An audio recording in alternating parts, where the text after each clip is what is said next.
low that was exceeded. You have these lows right here, and you have lows, all the way back here. We could be in a situation as the market moves ahead and the economy doesn't improve, and you have some different things going on in the oil industry, and we might have more regulations. There are a lot of things that could happen, and so oil right now is one of those that I think is best traded from both sides. You see the break of the predicted lows, you go with that one. If you see the break of the predicted highs, you go with that one. Longer term during 2010, very difficult. It's like trying to predict the weather, as I mentioned earlier, especially when you get into a market that is a lot more difficult to interpret for an individual trader, because it tends to have the bigger producers, the bigger people that are in there trading, that are more knowledgeable about markets than perhaps you or I. Now we look at the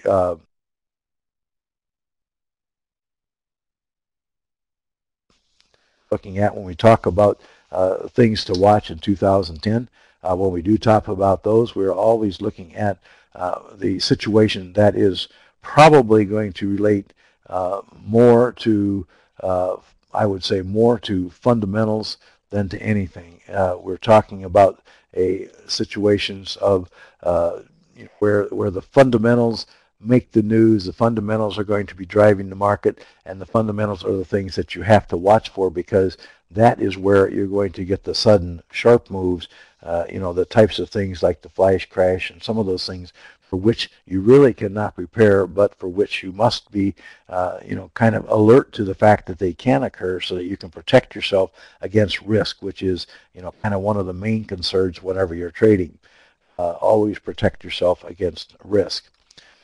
Just to kind of review what we're going to be watching for in 2010, we've talked about a lot of the fundamental issues that we have that we need to keep an eye on.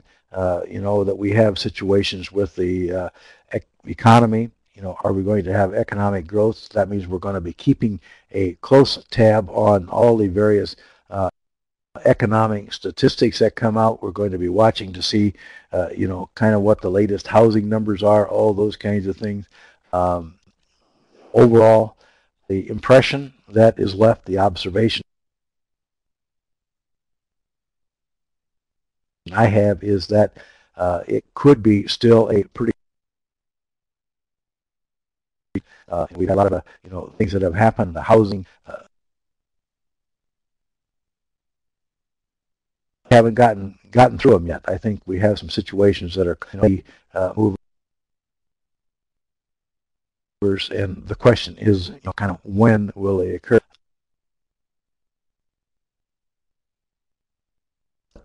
As I said, kind of become pervasive. We need to think about actions where we'll have. I think you look at some of the government actions. You have to include as part of the. It's not supposedly an independent agency, but you have to keep a look at the Fed and what the Fed will do with interest rates. A list of markets. When we were discussing the markets, we did not include interest rates. Normally, of course, that would be one of the major markets, a big factor that we'd have to consider, but the Fed so far has indicated anyway that it will keep rates low over time, and that probably will mean through 2010 the way it looks now. Eventually, interest rates, it seems to me, also up. Kind of one of those inevitable things, but the question is, the real thorny question we have to face is, what will happen when the rates go up, the economy as it is, a lot of issues that have to be developed here before we see what, and those may not happen yet in 2010. We have a focal point. There are a lot of things that could happen that could affect global markets, so you have to watch anything in this regard. Some of their potential members running into even more difficulties, Iran, Greece, and what will. And then, of course, China. China, of course, is recently, anyway, has been kind of the engine that has plug in some of the raw materials markets. You get into copper and oil and coal and a whole range of markets where China has been kind of, they revalue the yuan, and it's going to shift to the dollar, which means that China has a more valuable currency. They're going to have to be, charging more. Their goods are going to cost more. People may back off of importing. All those relationships, those haven't sorted out yet, and how that will resolve itself is an unknown, a big question in the last half of 2000 that we can't really predict yet exactly what will happen. Now, if there are any questions that anybody has, I'll be glad to try to answer any questions. Webinars, different topics, different strategies. Not always, in kind of a range of market size we have. If you have it about the Vantage software, and you need to click on the you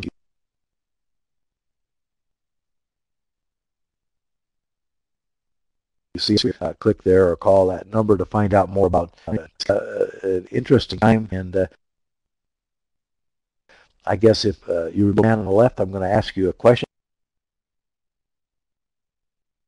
That would be based on what we have today in the middle year. You think, phrase it so that you have to agree or disagree. You can say, I think the Dow Jones Industrial Average works today.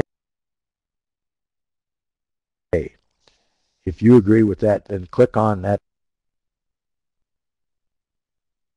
menu item that says, I agree. That means you're kind of bullish on the ticket.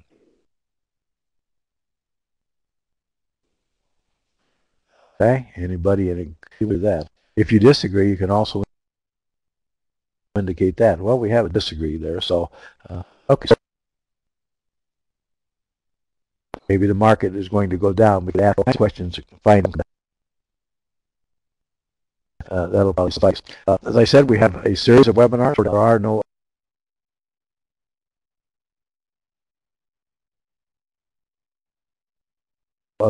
questions at all. I'd just like to say thank you for your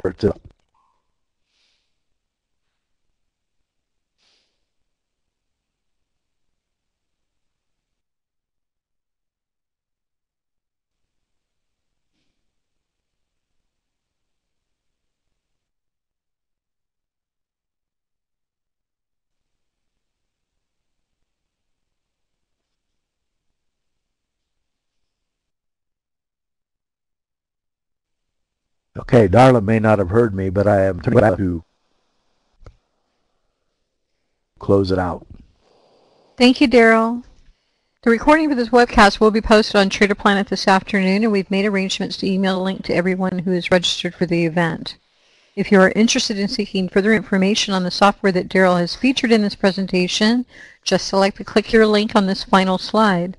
This will place a request with our friends at Market Technologies for free market forecast and additional information on the Vantage Point Intermarket Analysis software. This concludes today's presentation. Thank you for attending, and all of us here at Trader Planet wish you a pleasant evening.